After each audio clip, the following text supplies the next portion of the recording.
Hello friends, welcome to Inktober day 24. We're getting there, So, today's prompt was Arachne, and Arachne was a young mortal woman who was very beautiful, no surprises there, and also exceptionally good at spinning and weaving.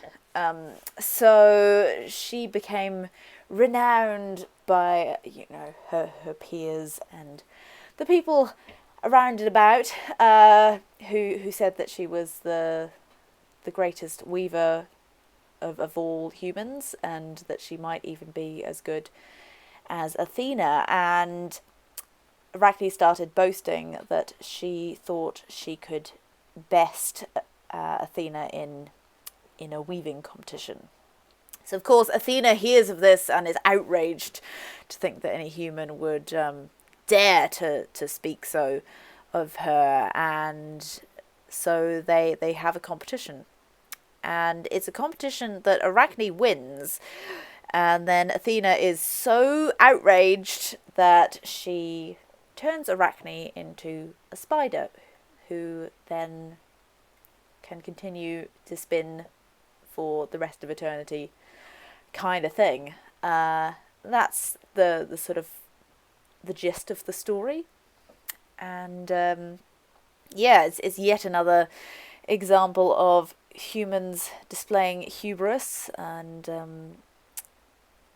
saying that they are better than or as good as the gods, and coming out worse off for it.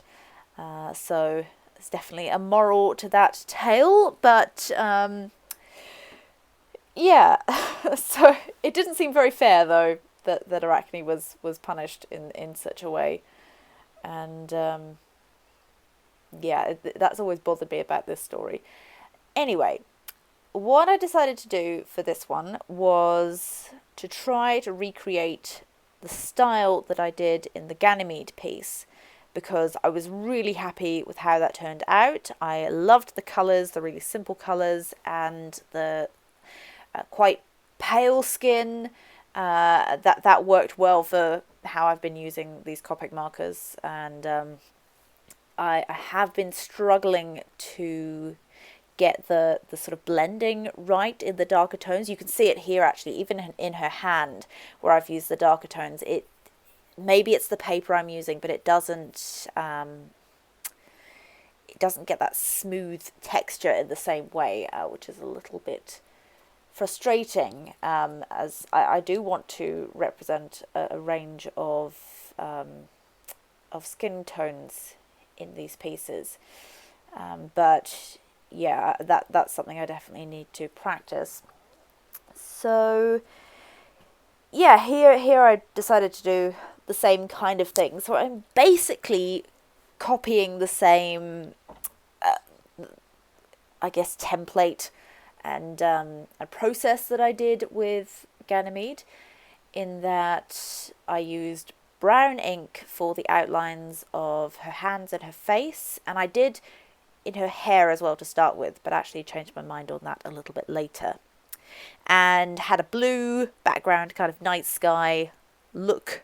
And then I used this older brush, which I managed to ruin using masking fluid on the Orpheus and Eurydice piece, actually, which was a shame because that was a good paintbrush, and somehow it all stuck to the paintbrush, just gunked up. It was pretty gross, but it means that I can use it with just a tiny bit of silver ink and get this kind of galaxy effect, which is quite nice.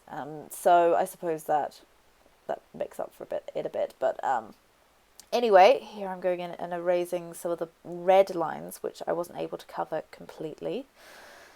And yes, so I really wanted a sense of her spinning the world around her and her being really connected to the world around her. So I've used a lot of silver in her hair and around her face for highlights, as well as these sort of threads of silk that are being spun around. And as often happens, is I thought I'd finished this. I finished it one evening, and then I came back the next day and thought, actually, I think this needs a little bit extra. So I came back and added some more silver around her hair in particular, which I think really helped. But yeah, I wanted this to have a really sort of cosmic feel to it, like she's sort of made of stardust and also making the stardust, or the world around her. So her dress is the same deep blue as the background and has this kind of galaxy effect on it. And yeah, again, I went in and added freckles, which may or may not have been a good idea, but I just love drawing freckles. You don't understand how satisfying it is. Oh yeah, so I went in and decided her eyes were too blue. It didn't quite work somehow, so I decided to use a brown pen over the top, which just made them really dark, basically. But that's okay. Okay, so here's the next day, and I'm adding in some more lines and threads and sort of weaving in her hair, just giving it a bit more connectedness, and did some finer lines as well, which look even more like spider's silk, which was pretty I was really pleased with how that looked. And yeah, here I'm going back in over the hair, and I think this just gives it a bit more of a mystical feel to it. I don't know, I quite like the look of the white hair, especially as it's a very flat I'm saying flat white again, not the coffee.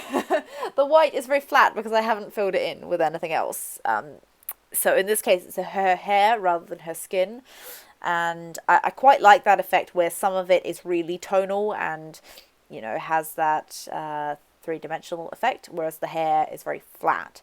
And yeah, I've been quite enjoying that effect.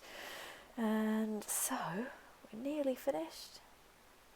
Yep, just a few final touches, and I'm pretty pleased with how this one turned out. I'm not as happy with it as I was with Ganymede, but that's okay. I think they make quite a nice pair, even though their stories aren't connected, which is a shame. But yeah, I definitely want to explore more of this theme after Inktober and try different, doing different stories as well. And at the last minute here, I decided to add in Arachne, and then I also decided that didn't. It was too small, it was too short, so I added the Weaver. And it just gives it a little bit of extra balance, I suppose. I nearly didn't put any text in, but decided that probably was a good idea. Anyway, I hope you enjoyed this little Inktober foray, and I will see you tomorrow for Hestia. Until then, I might see you over on Instagram, otherwise I'll see you tomorrow. Bye!